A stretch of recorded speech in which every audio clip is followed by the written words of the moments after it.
विनंती करणार आहे की या प्रभागाच्या विकासासाठी उमेदवारी ज्यांनी मागे घेतली आणि या चारही उमेदवारांना पाठिंबा दिलेला आहे ते रयत विद्यार्थी मंच महाराष्ट्र राज्याचे संस्थापक अध्यक्ष आणि राष्ट्रवादी काँग्रेस पक्षाचे वरिष्ठ उपाध्यक्ष ॲडव्होकेट धम्मराज साळवे आपल्याला विनंती करतो मनोगत व्यक्त करण्यासाठी। त्यांचं जरा जोरात टाळ्याने आपण स्वागत करूयात।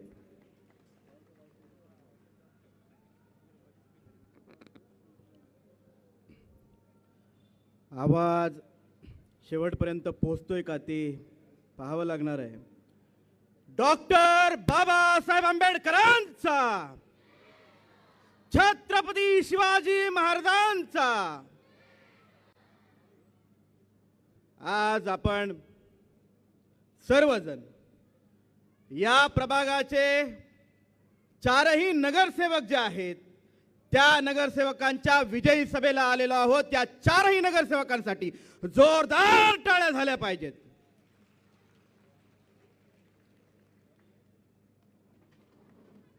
आज आपल्या प्रभागामध्ये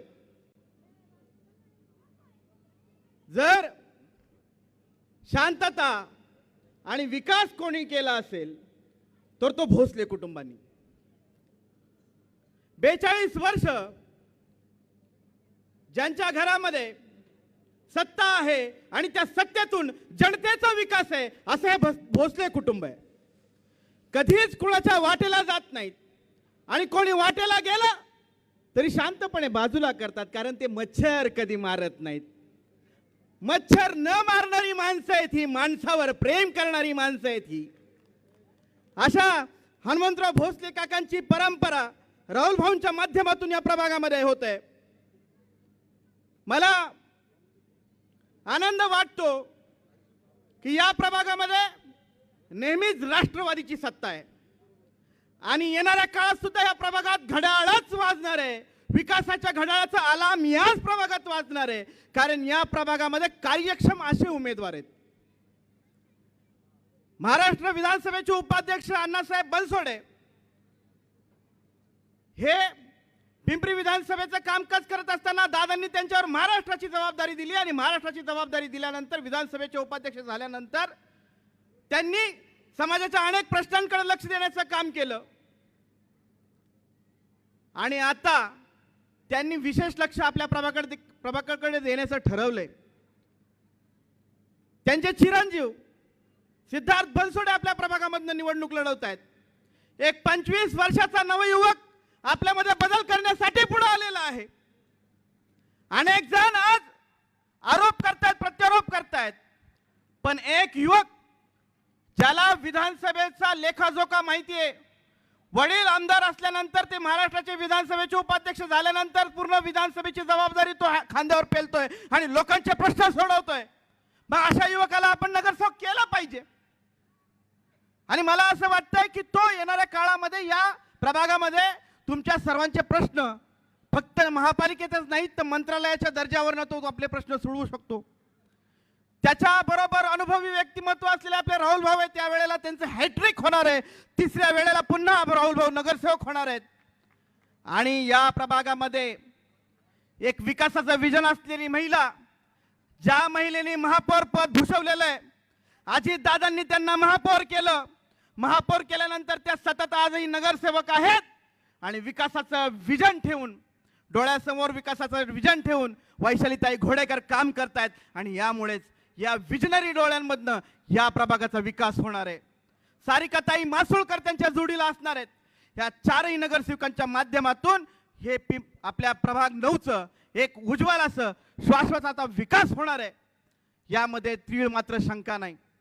ज्या ज्या वॉर्डमधले जे स्थापत्याचे कामं असतील, गटारीचे कामं असतील, ड्रेनेजचे कामं असतील, काहीही कामं असतील, कधीही फोन करा। हे चारही नगरसेवक तुमच्यामध्ये 24/7 24 तास तुमच्यामध्ये असणारी माणसं आहेत, कारण राहुल भाऊ आणि हे नगरसेवक नेहमी ऑफिसमध्ये बसणारी माणसं आहेत, ऑफिसमधनं गायब होणारी माणसं नाहीत।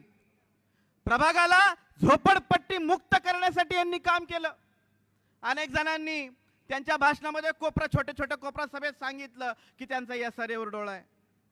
अरे प्रभाग 9ला झोपडपट्टी मुक्त करण्याचं काम त्यांनी केलंय। आमच्या गोरगरिबांना हक्काचं चांगलं घर त्यांनी दिलंय जे तुम्ही आजपर्यंत करू शकले नाही. त्यामुळं अशी विजनरी लोक आपल्याला हवेत. अशा विजनरी लोकांच्या माध्यमातून आपला विकास होणार आहे. माफ करा, मला उमेदवारी मागे घ्यावी लागली. अनेकांनी विनंती केली की तू मागे घे, आपला पॅनल विजयी होणार आहे, राष्ट्रवादीचा घड्याळ निवडून येणार आहे, त्यामध्ये तुझा सुद्धा हातभार हवाय. मी विचार केला, हे बरोबर आहे. विजयाच्या दृष्टीने आणि विकासाच्या दृष्टीने आपण जाणं गरजेचं आहे. मला असं वाटतं की या नगरसेवकांच्या माध्यमातून मला सुद्धा काम करण्याची संधी मिळणार आहे. यांचं प्रतिनिधित्व म्हणून मी प्रभागात फिरेल, लोकांचे प्रश्न मांडेल. यांची ताकद आपण वाढवली पाहिजे, यासाठी यांच्याबरोबर थांबणं गरजेचं आहे. काहींनी माझ्यावर आरोप केले, हा मॅनेज झाला, सेटल झाला. अरे हो, मी राष्ट्रवादीतून राष्ट्रवादीचं आलोय ना, भाजपाचं कमळ कुठं फुलवलंय? अरे दहशत वाजवणाऱ्या आणि या लोकांना त्रास देणाऱ्या लबाड लांडग्यांच्या मागे मी गेलो नाही. या शहराचा विकास करणाऱ्या अजित दादांचं घड्याळ हाताला बांधलंय. मला माहिती आहे हे विकासाचं घड्याळ आहे. या पिंपरी चिंचवडच्या महापालिकेत राष्ट्रवादीची सत्ता आल्यानंतर प्रत्येकाला हक्काची नोकरी, हक्काचं काम मिळणार आहे. बेरोजगारांना रोजगार मिळणार आहे. या ठिकाणी अजितदादांनी 7 वचनं दिलेली आहेत, ती पूर्ण होणार आहेत. प्रत्येकाला चांगलं स्वच्छ पाणी दररोज मिळणार आहे. माझ्या माता भगिनींना मेट्रोचा प्रवास फ्री होणार आहे. महापालिकेत त्यासाठी राष्ट्रवादीची सत्ता आली पाहिजे. आपल्या प्रत्येकाला सांगायचंय, ज्या ज्या ठिकाणी अजितदादांचे शिलेदार आहेत त्यांना आपण घड्याळाच्या बटनासमोरचं बटन दाबून प्रचंड मतांनी विजयी करायचंय. हे झाल्याशिवाय आपली सत्ता येणार नाही आणि ह्या आपल्या शहराचा विकास होणार नाही. ज्या भाजपने मागच्या 9 वर्षामध्ये पिंपरी चिंचवड महापालिकेची सत्ता भोगली, या महापालिकेला लुटण्याचं काम ह्या लबाड लांडग्यांनी केलं. यांनी दिवसा ढवळ्या महापालिकेत चोऱ्या केल्या. अहो तुम्हाला माहित असेल, तुम्ही बातम्या बघितल्या असतील, महापालिकेची नाहक बदनामी या भाजपच्या काळात झाली. या महापालिकेचे स्थायी समितीचे अध्यक्ष पैसे घेताना रंगे हात एलसीबीने पकडले आणि हे आमच्यावर आरोप करतात, राष्ट्रवादीवर आरोप करतात. यांनी आपल्या अंतर्मनात पाहिलं पाहिजे. विकासाचं नियोजन दाखवायचं, काहीतरी प्रोजेक्ट दाखवायचे आणि करोडो रुपये लुटण्याचं काम त्यांनी केलं. अहो मला माहिती आहे, राहुल भाऊंच्या विरोधातला तुम्हाला चांगला उमेदवार मिळत नव्हता म्हणून तुम्ही शोधून शोधून उमेदवार शोधले. तुम्हाला माहिती आहे या प्रभागामध्ये घड्याळच वाजणार आहे, घड्याळाचे 4ही उमेदवार निवडून येणार आहेत म्हणून तुम्ही उमेदवार शोधायला गेले. उमेदवारांना सांगितलं तुमची जबाबदारी आमची असेल. अहो काय गुन्हा होता? आम्ही फक्त पवार साहेबांच्या उमेदवारासाठी मतं मागत होतो. राहुल भाऊ आमच्या अजित भाऊंना विजयी करण्यासाठी या ठिकाणी कस लावून होते आणि तुम्ही म्हणालात की तो आमच्या विरोधात आहे म्हणून तुम्ही त्यांचं षडयंत्र करून त्यांना पाडण्याचा विचार करताय. आज राहुल भाऊ पडत नसतंय, राहुल भाऊ पडत नसतो. तुमच्या कित्येक पिढ्या आल्या तरी राहुल भाऊ पडणार नाही. आणि राहुल भाऊंनी जर मनावर घेतलं ना तर तुमचा पण कार्यक्रम झाल्याशिवाय राहणार नाही. आम्ही टप्प्यात नियोजन करून कार्यक्रम करणारी माणसं आहोत, पण आम्हाला हे आवडत नाही. आज जर लोक म्हणत असतील दहशत माजवतात, दहशत अजिबात नाही, लोकांचं प्रेम आहे. मी पाहिलंय राहुल भाऊंना, मी पाहिलंय या लोकांना. त्यांच्याकडे लोक येतात, आमच्या घरामध्ये दुःखाची घटना घडली, राहुल भाऊ खिशात हात घालून मदत करतात. राहुल भाऊंना सांगितलं कोणी आमच्या घरात मुलीचं लग्न आहे, राहुल भाऊ खिशात हात घालून मदत करतात, पण गाजावाजा करत नाहीत. अण्णा नेहमीच लोकांसाठी नेहमी तत्पर उपलब्ध असतात, लोकांसाठी मदत करतात. आम्हाला कोणाची गरज नाही. आमच्या मागे 2-2 अण्णा आहेत, 2 अण्णा आहेत. विकासाचं विजन असणारी 2-2 अण्णा आमच्या बरोबर असल्यानंतर आम्हाला कोणाला घाबरायची गरज नाही. आणि तुम्हाला जर कोणी घाबरवत असेल की मी आज असा आहे असा होईल, घाबरू नका. संविधानाचं राज्य आहे, इथं कोणालाच स्वतःची मगरुरी गाजवता येणार नाही. आम्ही संविधानाला मानणारे आहोत, फुले शाहू आंबेडकर मानणार आहोत. अजित दादांच्या या कणखर विश्वासाने आम्ही या प्रभागाचा विकास करणार आहोत. या प्रभागामध्ये प्रत्येकाने आपलं जे काही काम असेल ते हक्काने आपल्या राहुल भाऊंकडे, सिद्धार्थकडे, वैशालीताईकडे आणि सारिका मासुळकर ताईकडे सांगायचंय. आपला विकास आपण करून घ्यायचा आहे. तुमच्या एरियातले, तुमच्या विभागातले कुठलेही प्रॉब्लेम असू देत, बिनधास्त सांगा. तुम्हाला कोणाच्याही मध्यस्थ कार्यकर्त्याची गरज लागणार नाही. डायरेक्ट कॉल घ्या. डायरेक्ट कॉल उचलतात ते. फोन उचलत नाही असं होत नाही. डायरेक्ट कॉल करा. डायरेक्ट जाऊन भेटा. तुमच्या समोरचा कुठलाही प्रॉब्लेम असेल ते तुमचे सॉल्व्ह केल्याशिवाय राहणार नाहीत. मला आठवतंय प्रभागामध्ये काही विकासाची कामं आली. राहुल भाऊंनी एक काम सांगितलंय म्हणून सांगितलं की लगेच अधिकाऱ्यांना दमदाट्या करायच्या आणि सांगायचं इथं काही करू नको. लोकांना त्रास द्यायचा, जाणून बुजून लोकांना त्रास द्यायचा आणि मग सांगायचं बघा नगरसेवक निवडून आले काम करत नाहीत. अहो नगरसेवक काम करण्यासाठी तत्पर आहे हो, पण तुम्ही लोकांना सांगून त्यांना काम करू देत नाही. लोकांच्या विरोधात जाता, लोकांना विरोध करायला लावता. आम्हाला तुमची चाल माहिती आहे, तुमची ही चाल बदलायची आहे. म्हणूनच आम्हाला आता चांगले नगरसेवक घड्याळाचे निवडून आणावं लागतील. मला माहिती आहे गांधीनगरच्या इथे ट्रान्सफॉर्मर बसवायचा होता. ट्रान्सफॉर्मरची जागा ठरलेली होती. राहुल भाऊंनी आणि नगरसेवकांनी वैशालीताईंनी यांनी ट्रान्सफॉर्मरचं नियोजन केलं होतं ट्रान्सफॉर्मर बसवण्याचं. पण काही लोकांनी सांगितलं तर ट्रान्सफॉर्मर बसवायचा नाही, कारण इथला जर लाईटचा प्रॉब्लेम सॉल्व्ह झाला तर लोक आम्हाला मानणार नाहीत. लोकांच्या अडचणी सुटल्या तर ते लोक आम्हाला मानणार नाहीत. म्हणून लोकांना भयभीत करायचं, लोकांना दूर ठेवायचं, विकासापासून दूर ठेवायचं आणि सांगायचं बघा राष्ट्रवादीचे नगरसेवक काही करत नाहीत. पण मला आता असं वाटतं असं होणार नाही. आम्ही हे विकासाचं विजन घेऊन आलोय. अजित दादांच्या माध्यमातून, अण्णासाहेब बनसोडेंच्या माध्यमातून, हनुमंतराव भोसलेंच्या मार्गदर्शनामध्ये आणि ह्या आमच्या चारही नगरसेवकांच्या माध्यमातून या प्रभागाचा शाश्वत विकास आम्ही करणार आहोत. या चारही उमेदवारांचं चिन्ह घड्याळ आहे.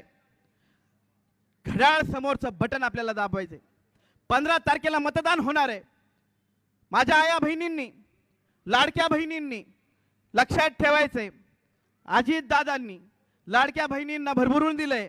लाडक्या भावांना सुद्धा बहिणीच्या माध्यमातून मिळतंय. पण लाडक्या बहिणींची जबाबदारी आहे.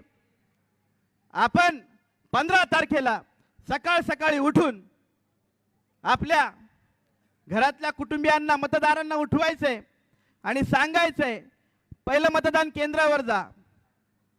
मतदान केंद्रावर गेल्यानंतर जिथे कुठे घड्याळ दिसेल ते घड्याळ पहा. त्यानंतर मतपत्रिकेवर अ ब क ड अशा 4 मशीन असतील. त्या 4 मशीनीवर घड्याळ हे चिन्ह जिथं जिथं दिसतंय ते घड्याळाचं चिन्हच दाबायचं. इकडे तिकडे अजिबात बघायचं नाही. कोणी काही सांगितलं म्हणून अजिबात बघायचं नाही. फुलं कोमेजून जातात, कमळाचं फुल कोमेजून जाणार आहे, पण घड्याळ निरंतर राहणार आहे. 24 तास आपल्या बरोबर घड्याळ राहणार आहे. म्हणून घड्याळाचं बटन दाबायचं. दिसलं बटन, दिसला घड्याळ, दाबलं बटन, दिसलं बटन, दाबलं घड्याळ. घड्याळ घड्याळ घड्याळ घड्याळ 4 वेळा घड्याळ दाबायचं आणि या ठिकाणी असलेली सत्याची मृगृरी काढायची. अजित दादांच्या हातात हे शहर द्यायचं आणि सगळ्यांना सांगायचं. अजित दादांनी सुद्धा त्या दिवशी सभेत सांगितलं, वच्चा रे वच्चा, वच्चा रे वच्चा, वच्चा रे वच्चा. अरे कोण म्हणता येत नाही, अरे कोण म्हणता येत नाही. राहुल भाऊ आगे बढ़ो, सिद्धार्थ भाऊ आगे बढ़ो, वैशाली ताई आगे बढ़ो, सारिका ताई आगे बढ़ो, अजित दादा आगे बढ़ो. आपलं चिन्ह काय? मोठ्याने आपलं चिन्ह काय? आपलं चिन्ह काय? कोणी दारात आलं तरी त्याला सांगायचं घड्याळ ठरलेलं आहे, बदलायचं नाही. 15 तारखेच्या संध्याकाळपर्यंत घड्याळ घड्याळ घड्याळ घड्याळ अख्ख्या प्रभागात घड्याळ घड्याळ घड्याळ. जय भीम, जय संविधान.